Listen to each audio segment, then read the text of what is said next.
Good morning und herzlich willkommen zu einem neuen Video. Und zwar aus der Reihe Tipps und Tricks in Drakensang Online. Heute soll es um eine der wichtigsten Währungen im Spiel gehen, und zwar um die Sphärenscherben. Ich zeige euch heute, wie ihr diese am besten farmt und wofür ihr diese benötigt. Bleibt also dran, wir starten wie immer mit der Question of the Day. Welches Video wünscht ihr euch als nächstes auf meinem Kanal? Welche Tipps und Tricks wollt ihr als nächstes erfahren? Welchen Guide wollt ihr vielleicht sehen? Schreibt es gerne in die Kommentare, damit ich entsprechend Videos vorbereiten kann. Und wir starten jetzt direkt mit dem Video über Sphärenscherben. Kommen wir zum ersten Teil. Wofür sind Sphärenscherben überhaupt wichtig? Wofür könnt ihr diese gebrauchen? In jedem größeren Stadtgebiet habt ihr Tabo, den Sphärenmagier. Und hier könnt ihr für Sphärenscherben verschiedene Eingänge für bestimmte Maps kaufen, zum Beispiel für die Events Vollmond und Neumond oder auch bei besonderen Events wie zum Beispiel BDU könnt ihr dann hier Eingänge zu den entsprechenden Maps oder Arenen quasi kaufen. Heißt, super wichtig, und ihr seht, die Preise sind auch nicht gerade günstig. Heißt, ihr braucht super viele Sphärenscherben für entsprechend bestimmte Eingänge. Ihr könnt außerdem auch, wenn ihr die Zwischenwelt-Quests abgeschlossen habt, entsprechend für bestimmte Zwischenwelten die TPs zu den einzelnen Bossen kaufen. Und das hier zum Beispiel Q5 TPs, 100 TPs sind, ihr braucht 25 pro Run. Heißt, ihr habt 4 TPs für 130 Sphärenscherben. Ist also ganz schön teuer. Ihr seht, wie viel Sphärenscherben ihr braucht. Aber Q5 ist eine der besten Methoden, um schnell Fortschritt zu machen. Also um infernale Fragmente zu farmen, um Steine und Juwele und auch Materie zu farmen.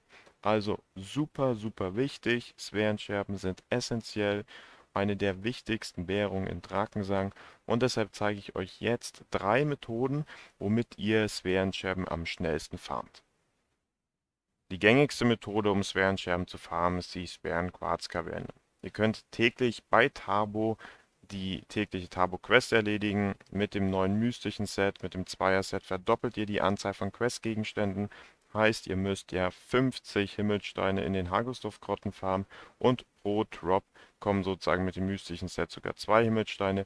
Habt ihr noch den Mantel von früher, sogar 3 Himmelsteine. Heißt, die Quest geht auch mittlerweile super schnell, zumindest für alle, die auch das mystische Set haben. Und dann erhaltet ihr jeden Tag einen Eingang für die Sphärenquarzkaverne. Um dort Gruppen zu finden und dort mitzulaufen, gibt es eine wichtige Voraussetzung, und das ist die Rune des Sphärenveränders auf Legendär. Ihr habt hier oben unter Fertigkeiten die Möglichkeit, im Gruppentalent verschiedene Bonis freizuschalten, die für euch und auch für die Gruppe gelten. Und hier unter eifrige Sammler habt ihr die Möglichkeit, die Stapelgröße für Sphärenscherben mit den Gruppenpunkten zu erhöhen, sodass ihr auf jeden Drop 5 mehr Sphärenscherben habt.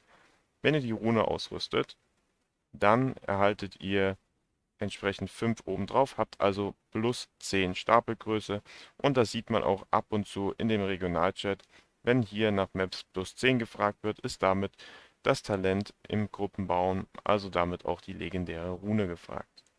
Für bestimmte Methoden, die ich euch gleich vorstellen werde, ist zusätzlich auch die Rune des Panikhüters gefragt, und hier gilt dasselbe wie für die Sphärenscherben. Ihr habt dann hier also bei Paniksplitter die Dropgröße um 10 erhöht für euch und auch für die Gruppe. Ab und zu steht auch noch plus 12 im Chat.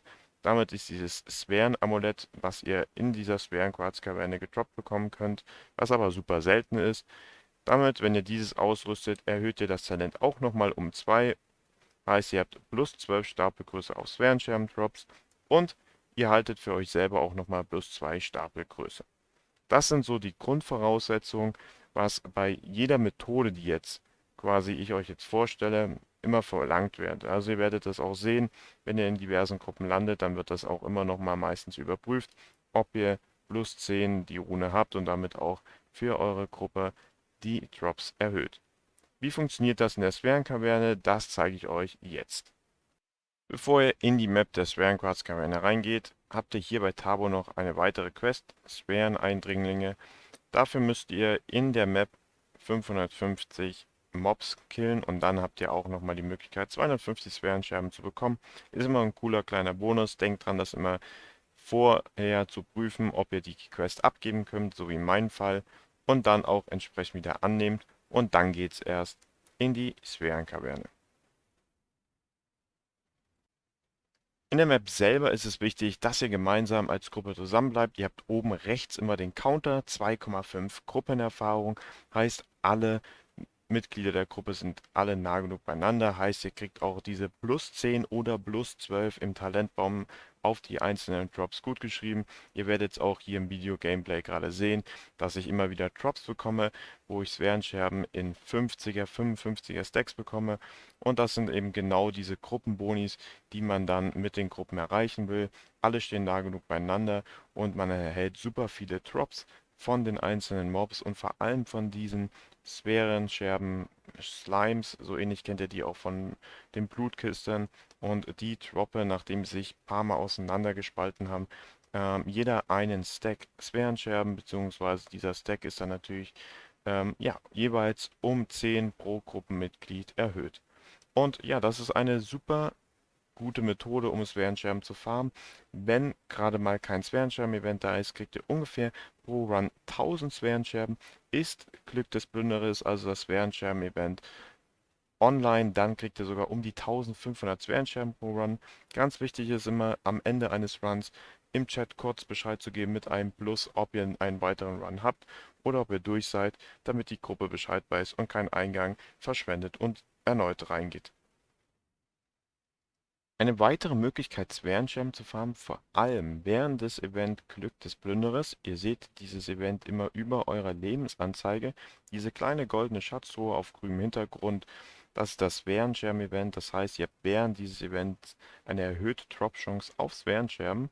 Und eine gute Methode während dieses Events ist das Farmen im Kriegerweg gnadenlos. In der Fünfergruppe denkt auch da wieder dran, dass alle die Rune des Sphärenveränders drin haben und auch die Rune für Panikhüter. Was ich vorhin schon gezeigt habe, für diese Methode ist es wichtig, dass alle Gruppenmitglieder auch plus 10 Stapelgröße auf Paniksplitter haben, denn diese Map-Liga gehört ja mit zum Außenbezirk, zur Erweiterung der CE und hier habt ihr die Möglichkeit, dass Paniksplitter verschiedener Seltenheit droppen, hier zum Beispiel gerade blaue und ihr seht dann in eurem Spezialbeutel Unterschlüssel auch die gesammelten Paniksplitter. Ihr braucht diese Paniksplitter, um Drachenelixiere oder Drachenknochen-Elixiere für Mortis zu farmen oder zu craften, um dann entsprechend die Drachenknochen bei Mortis zu farmen. Dort droppen ja auf Blutvergießen am Ende der dritten Form immer 25 Knochen, auf Merciless 15 Knochen. Also eine super Variante hier, um sowohl Sphärenscherben als auch Paniksplitter und auch Materiefragmente zu farmen. Also hier droppen super viele Ressourcen, die wichtig sind und nutzt das vor allem während dieses Glück des Plünderers Event aus, um eure Beutel, Währungsbeutel super zu füllen. Kommen wir zur letzten Methode, um Sphärenscherben zu farmen. Eine weitere Methode, Sphärenscherben zu farmen, ist das Amphorenöffnen auf Blackborg oder auf Warholm. Ihr habt auf den Neumond- oder Vollmond-Maps die Möglichkeit, Amphoren zu öffnen. Hier ist es wieder wichtig, ich mache das Ganze als Fünfergruppe. Ihr braucht alle wieder die Rune des Sphärenveränders auf mindestens legendär. Heißt, alle kriegen plus 10. Und dann stellt ihr euch gemeinsam zu fünft um eine Amphore und öffnet diese dann gemeinsam. Es ist wieder wichtig, dass ihr dann hier an der Seite im Menü von der Gruppe mindestens 2,5 seht, sodass sich hier die Sphärenscherben-Stacks wieder um 10 pro Gruppenmitglied, also dann um 50 erhöhen. Ihr kriegt 1 bis 2 Drops aus jeder Amphore, heißt ihr kriegt mindestens 50 bis 60 Sphärenscherben, teilweise eben auch 2 Stacks, also 100 bis 120 Sphärenscherben pro Amphore. Was ist der Vorteil zwischen Valm und Blackburg? Blackburg, hier kriegt ihr natürlich auch nochmal Eingänge für Neumond, für die beiden Bosse, für die weiße und schwarze Karabossa und ihr kriegt Feenholz. Der Vorteil bei Warholm ist aber, dass ihr entsprechend, wenn ihr die Map joint, bereits die Amphoren auf den Karten angezeigt bekommt. Ihr habt die Wege also klar vorgegeben. Hier sind weniger Amphoren als auf Blackburg. Dafür geht es deutlich schneller. Die Wege hier sind klar vorgegeben. Es ist viel entspannter dann hier als Gruppe zu farmen.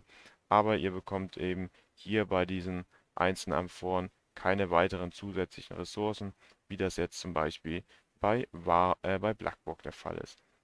Deswegen, ich würde persönlich Blackboard bevorzugen, ist aber erstmal muss man sich als Gruppe reingewöhnen, denn es gibt verschiedene Wege, wo die am Foren spawnen, aber irgendwann hat man das dann auch Step by Step raus und ihr könnt dann da als Gruppe super viele Sphärenscherben farmen, kostet euch natürlich aber eine ganze Menge am Forenschlüssel.